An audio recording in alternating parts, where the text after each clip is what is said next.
So first topic உள்ள போறதுக்கு முன்னாடி ஒரு ஐடியாவை இன்ட்ரோ பண்றேன். யூட்டிலிட்டேரியனிசம். இந்த ஐடியாவை சொன்னது யாரு? John Stuart Mill plus Jeremy Bentham. So இந்த ஐடியா என்ன சொல்லுது? நாம ஒரு சொசைட்டில வாழ்ந்துட்டு இருக்கோம். ஒரு சொசைட்டில ஒவ்வொருத்தவங்க ஒவ்வொரு முடிவு எடுப்பாங்க. யார் எடுக்கிற டெசிஷன் கரெக்ட்? எப்படி முடிவு பண்ணலாம்? அப்படி யோசிக்கலாம். இல்லைன்னா ஒரு கவர்மெண்ட் இருக்கு, இந்த கவர்மெண்ட்டுக்கு ஒரு 4 பிளான் இருக்கு. இந்த 4 பிளான்ல எந்த பிளானை சூஸ் பண்ணலாம்? அதுக்கு இந்த ஐடியா என்ன சொல்லுதுன்னா, ரொம்ப சிம்பிள். எந்த ஐடியா இல்லை யாரோட முடிவு வந்து மோஸ்ட் ஆஃப் தி பீப்புளுக்கு சந்தோஷத்தை கொடுக்குதோ அந்த ஐடியா சூஸ் பண்ணுங்க. ஸோ ஒவ்வொரு பிளான் அனலைஸ் பண்ணுங்க. எந்த பிளான்ல நிறைய மக்களுக்கு ஹாப்பினஸ் தருது, நிறைய மக்களுக்கு ஹெல்ப்ஃபுல்லா இருக்கு, அந்த ஐடியா தான் best idea. Utilitarianism. Most of the மக்களுக்கு அந்த ஐடியா யூஸ்ஃபுல்னா, யூட்டிலிட்டினா அதை ஃபாலோ பண்ணுங்க. கரெக்ட் தானே? ஒருத்தவன் தனக்கு பிடிச்ச மாதிரி யோசிப்பான், ஒருத்தவன் ஃபேமிலிக்கு யோசிச்சிருப்பான், ஒருத்தவன் ஒரு கேஸ்ட் குரூப் யோசிச்சிருப்பான். பட் யாரோட முடிவு மோஸ்ட் ஆஃப் தி மக்களுக்கு யூஸ் ஆகுதோ அந்த முடிவு எடுங்க. இது ஓகே தானே? பட் அமர்த்தியா சென், இந்தியாவோட எக்கனாமிஸ்ட், என்ன சொல்றாரு? ஒரு முடிவு எடுக்கிறதுக்கு யூட்டிலிட்டேரியனிசம் கரெக்டான ஐடியா கிடையாது. I don't like this. என்ன ரீசன்?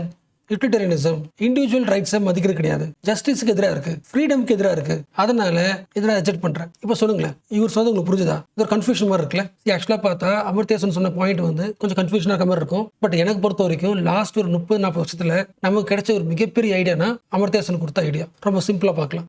ஆக்சுவலா இந்த ஐடியா வந்து நம்ம எல்லாருக்கும் இப்போ தெரியும். அதுக்கு என்ன ரீசன்? நமக்கு தெரியாமலே அவர் சொன்னதை தான் ஃபாலோ பண்றோம். ஸோ அமர்த்தியா சென் என்ன சொல்றாரு? யூட்டிலிட்டேரியனிசம் தப்பு. என்ன ரீசன்? ஃபார் எக்ஸாம்பிள், கவர்மெண்ட் இன்னைக்கு ஒரு பெரிய ப்ராஜெக்ட் அனௌன்ஸ் பண்ணுது. அந்த ப்ராஜெக்ட் வந்துருச்சுன்னா, அந்த இண்டஸ்ட்ரி மட்டும் நம்ம கட்டியாச்சுன்னா இந்தியாவோட growth பயங்கர அதிகமாக இருக்கும். இந்தியாவில் எம்ப்ளாய்மெண்ட் நிறைய பேர் கிடைக்கும். அப்போ நிறைய பேர் லைஃப் இம்ப்ரூவ் ஆகும். அப்போ நிறைய பேருக்கு யூஸ் ஆகுறதுனால இந்த ப்ராஜெக்ட் என்ன பண்ணலாம்? ஒர்க் அவுட் பண்ணலாம். யாரோட point of view? Government point of view. But இது தப்பு. என்ன ரீசன்? இந்த ப்ராஜெக்ட் எங்கே பண்ண போறீங்க? ஏதோ ஒரு ஊர்ல பண்ண போறீங்க. அந்த லேண்ட்ல ட்ரைபல் மக்கள் வாழ்ந்துட்டு இருக்காங்க. அந்த மக்களை அந்த இடத்துல இருந்து அப்புறப்படுத்திட்டு டிஸ்பிளேஸ் பண்ணிட்டு இந்த இண்டஸ்ட்ரிக்கு போறீங்க. என்ன காரணம் சொல்றீங்க?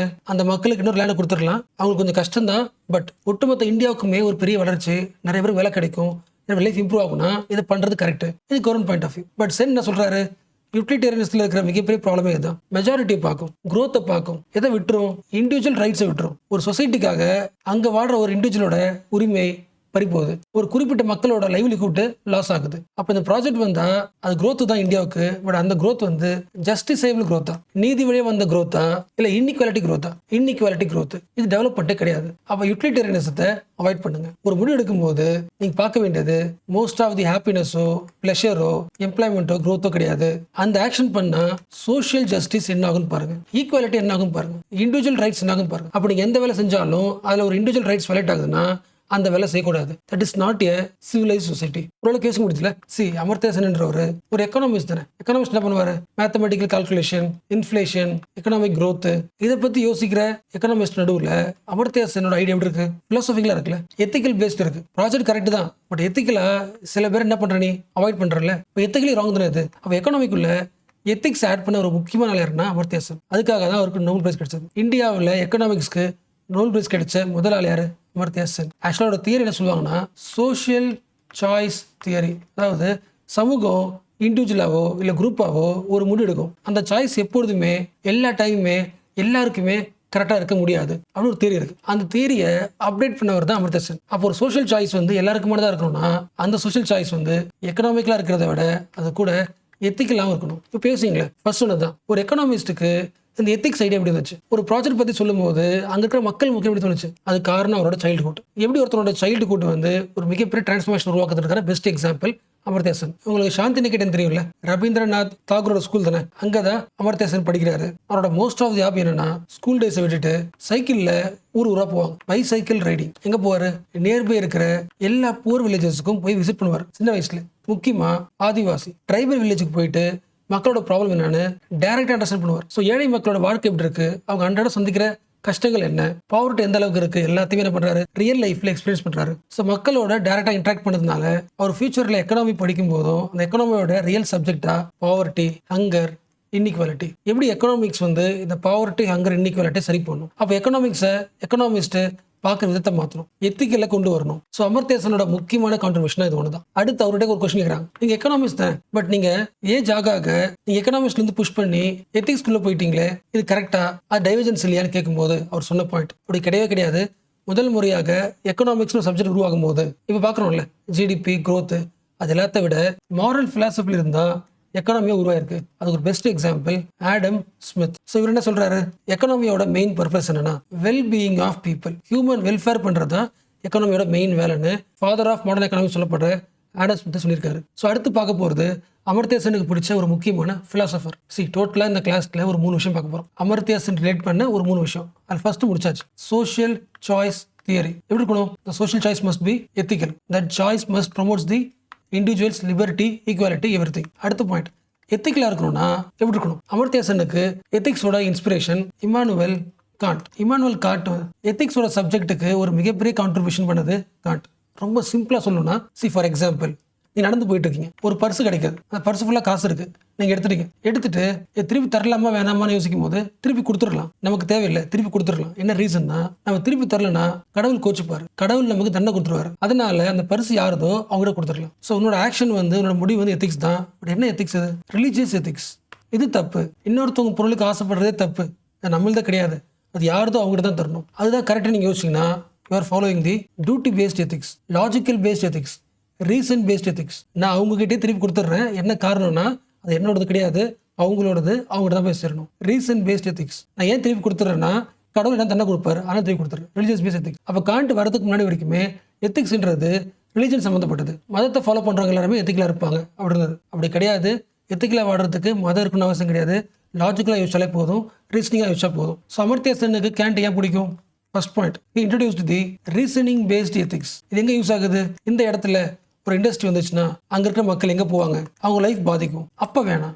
Reason based ethics applying in the economy inspiration. அடுத்து கேண்டோட 2வது முக்கியமான பாயிண்ட், கேட்டகாரிக்கல் இம்பரேட்டிவ். ஆக்சுவலாக எத்திக்ஸில் இந்த பேர் தான் டஃபாக இருக்க மாதிரி இருக்கும், பட் ரொம்ப சிம்பிள். நீ ஒரு வேலை செய்கிற, ஒரு ஆக்ஷன் செய்கிற, அந்த வேலை செய்யறதுக்கு முன்னாடி என்ன பண்ண? ஃபர்ஸ்ட் நீ அதை ரைட்டாக தப்பான யோசிக்கணும். எப்படி யோசிக்கணும்? லாஜிக்கலாக யோசிக்கணும், ரீசனிங்காக யோசிக்கணும். அது எப்படி யோசிக்கிறது? இப்போ நான் செய்கிற இந்த வேலையை இந்த உலகத்தில் இருக்கிற எல்லாரும் செஞ்சாங்கன்னா இந்த உலகம் என்ன ஆகும்? அப்படி யோசிச்சு பார்க்கும்போது அது பாசிட்டிவாக இருந்துச்சுன்னா அது ஓகே. ஃபார் எக்ஸாம்பிள், நீ இன்னைக்கு ஒரு பொய் சொல்கிற, நீ இன்னைக்கு ஒரு பொய் சொல்லலான்னு யோசிக்கிற. இந்த பொய் சொல்கிறதுக்கு முன்னாடி யோசிச்சுப்பார், லாஜிக்கலாக யோசிச்சுப்பார். உன்ன மாதிரியே இந்த உலகத்தில் இருக்கிற எல்லாருமே பொய் சொல்கிறாங்கன்னு வச்சுக்கலாம். Every one is telling lies. இந்த உலகம் என்ன ஆகும்? பாசிட்டிவாக இருக்கும், நெகட்டிவாக இருக்குமா? நெகட்டிவாக இருக்கும். அப்போ உன்னோட ஆக்ஷன் தப்பு, பொய் சொல்லக்கூடாது. அப்போ உன்னோட ஆக்ஷன் எத்திக்கலாக இருக்கணும்னா ஒரு ரீசனிங் பண்ணுறல. ரீசன் என்னது? யூனிவர்சல் பிரின்சிபல் இல்லை யூனிவர்சல் மாரல் ரூல். அதுக்கு இன்னொரு பேர் தான் கேட்டகாரிக்கல் இம்பரேட்டிவ். புரிஞ்சுல? இந்த பொருளை திருடலாமா? திருடக்கூடாது. என்ன ரீசன்? நம்மள மாதிரியே எல்லாரும் திருடுறாங்கன்னா அது கரெக்டா? உலகம் இருக்குமா? இருக்காது. அப்ப என்ன பண்ற? உன்னோட ஆக்ஷன் இந்த உலகத்தை கெடுக்குது, அது பண்ணாது. எத்திக்ஸ். அப்ப நீ பண்ற ஒரு வேலை இருக்குல்ல, ஒரு ஆக்ஷன் இருக்குல்ல, அந்த ஆக்ஷன் யூனிவர்சல் ரூலா கரெக்டா இருந்துச்சுன்னா மட்டும் பண்ணு. Categorical imperative. அப்போ இந்த உலகத்தில் எல்லாத்துலேயுமே இன்இக்வாலிட்டி இருக்கிறதுல மெயின் ரீசன் என்னன்னா, ஹியூமன் பீயிங்ஸ் ஒரு ஆக்ஷனை செய்யறதுக்கு முன்னாடி எத்திக்கலா கேட்டகாரிக்கல் இம்பரேட்டிவாக யோசிக்கல. அப்போ என்ன பண்ணணும்? மக்கள் அவங்க லைஃப் அப்படியே வாழாமல் ஒவ்வொரு ஆக்ஷனையும் ரீசனபிளான யோசிச்சு வாழணும். அதாவது நீ வாடுற சொசைட்டியில் ரூல்ஸ் போட்டிருப்பாங்க, அந்த ரூல்ஸை அப்படியே ஃபாலோ பண்ணாத. நீ இருக்கிற ரூல்ஸ் அப்படியே ஃபாலோ பண்ணா இருக்கிற இன்இக்வாலிட்டி அப்படியே தான் இருக்கும். இந்த point he's getting inspiration from Mudra Rakshasa, ஒரு பிளே, சான்ஸ்கிரிட் பிளே. அதில் சாருடட்டான ஒரு கேரக்டர். எல்லாரும் ஃபாலோ பண்ற ரூல்ஸை ஃபாலோ பண்ணாம அந்த ரூல்ஸ் சரி கிடையாது, நான் ஃபாலோ பண்ண மாட்டேன். அதாவது எனக்கு லா விஷயம் கிடையாது, எனக்கு ஜஸ்டிஸ் தான் முக்கியம். அதாவது எனக்கு நீதி முக்கியம் கிடையாது, நியாயம் தான் முக்கியம். உங்களுக்கு யோசிக்க முடியுதா? பழைய புராணங்களை படிப்போம்ல, கிருஷ்ணர் சொல்லுவார்ல, உனக்கு கொடுக்கப்பட்ட வேலையை நீ செய்ய, அதுதான் உன்னோட ரூல், அதுதான் உன்னோட விதி, அதுதான் உன்னோட நீதி. உனக்கு எந்த வேலை வருதோ அதை செய்யறது தான் அறம். இதை அப்போஸ் பண்றாரு. உனக்கு கொடுத்த ரூல்ஸை, லாஸை அப்படியே ஃபாலோ பண்றது வேஸ்ட்டு. எல்லா இன்னைக்குள்ள அப்படி தான் இருக்கும். நீ ஃபாலோ பண்ற லாவை ஃபாலோ பண்ணலாம் வேணாமா? ரீசனபிளா இருக்கான்னு யோசி, நியாயமா இருக்கான்னு யோசி. அப்போ ஒரு இடத்துல இருந்து ஒரு மக்கள் அப்புறப்படுத்திட்டு ஒரு ப்ராஜெக்டை உருவாக்குறீங்கன்னா அது நியாயம் கிடையாது. ரூல் பேஸ் கரெக்டாக இருக்கும். அதாவது அந்த லேண்ட் எப்படி வாங்குறது, மக்கள் எப்படி டிஸ்பிளேஸ் பண்றது, எல்லாமே ரூல்ஸ் படி ஃபாலோ பண்ணியிருந்தாலும் that also creates the inequality. Amartya Sen point of view. இதுக்கு பேர் சிம்பிளான சொல்லலாம், மாரல் பிராக்டிஸ் சொல்லலாம். அது மாரல் ஐடியாஸை ஒவ்வொரு ஆக்ஷன்லையும் ப்ராக்டிஸ் பண்றது. ஸோ ஐடியாஸை ப்ராக்டிஸ் பண்ணி சேஞ்ச் உருவாக்குறது, இன்இக்வாலிட்டி சரி பண்றது. அண்ட் அமர்த்தியா சென் சொன்ன லாஸ்ட் முக்கியமான பாயிண்ட், கேப்பபிலிட்டிஸ் அப்ரோச். இந்தியாவில் டெமோக்ரஸி எப்போ வரும்? எல்லா மக்களும் ஓட் பண்ணீங்கன்னா டெமோக்ரஸி வந்துடும். இது என்னது? இது rule paste approach.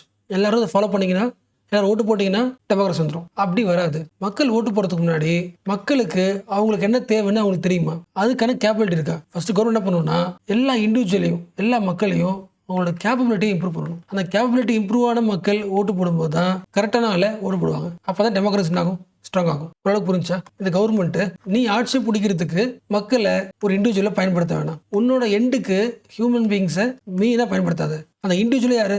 Individual it self the end. Meaning புரிஞ்சா? என்னோட தேவைக்காக ஒரு ஹியூமன் பீயினை பயன்படுத்துறேன்னா அவர் யாரு? எனக்கான மீன். அவரை பயன்படுத்தி எனக்கு தேவை எண்டுக்கு போறேன். ஸோ இண்டிவிஜுவல்ஸை மீனா பயன்படுத்தாதீங்க. அதாவது ஒட்டுமொத்த கண்ட்ரியோட டெவலப்மெண்ட்டுக்கு இங்கே இருக்கிற மக்கள் இடத்த காலி பண்ணால் இந்தியா டெவலப் ஆகிடும் அப்படின்னா இங்கே இருக்கிற மக்கள் என்ன பண்ணுறீங்க, நீங்கள் மீன்ஸாக பயன்படுத்துறீங்க. அப்படி பண்ணக்கூடாது. ஒவ்வொரு இண்டிவிஜுவலுமே அவங்களே ஒரு எண்டு தான். அவங்கள எண்டாக பாருங்கள். நீங்கள் பண்ணுற வேலை வந்து அந்த இண்டிவிஜுவலை இம்ப்ரூவ் பண்ணுதா, இம்ப்ரூவ் பண்ணால் மட்டும் பண்ணுங்க. see the people as their end. நீங்கள் ஆட்சிக்கு வர்றதுக்காக எலெக்ஷன் வைக்காதீங்க. ஒவ்வொரு இண்டிவிஜுவலோட ஆப்பர்ச்சுனிட்டி அதிகமாக்குறதுக்கு வேலை பண்ணுங்க. அப்போ ஒவ்வொரு இண்டிவிஜுவலோட ஸ்கில்ஸ் டெவலப் பண்ணுங்க, கேபிலிட்டி அதிகமாக்குங்க. அப்போ என்ன ஆகும், அவனும் இம்ப்ரூவ் ஆகிட்டான், அவனுக்கு யூஸ் ஆயிருக்கு, அப்போ அவனுக்கு பிடிச்ச லைஃபாக வாழ்வான். ஸோ ஒவ்வொரு இண்டிவிஜுவலையும் மனிதர்களையும் பயன்படுத்தாதீங்க, அவங்களையே பயனுள்ள ஒரு ஆளாக மாற்றுங்க. ஸோ இது வரைக்கும் பேசின எல்லா பாயிண்ட்டும் இந்த ஆர்டிகல் வந்து தான். இன்னைக்கு டெக்ஸ்ட் அண்ட் கான்டெக்ஸ்ட்ல வந்த ஆர்டிகல் தான். Theory and practice ethical core வந்து அமர்த்தியா சென்ஸ் வெல்டான் ஷுவாங், அதாவது அமர்த்தியா சென்னோட உலகம், அமர்த்தியா சென்னோட வேர்ல்டு வியூ. அந்த வேர்ல்டு வியூவில் எத்திக்கல் கோர் இருக்கு. Criticising the utilitarianism, creating the capability approach, using the universal rule, இது எல்லாமே அடங்குது.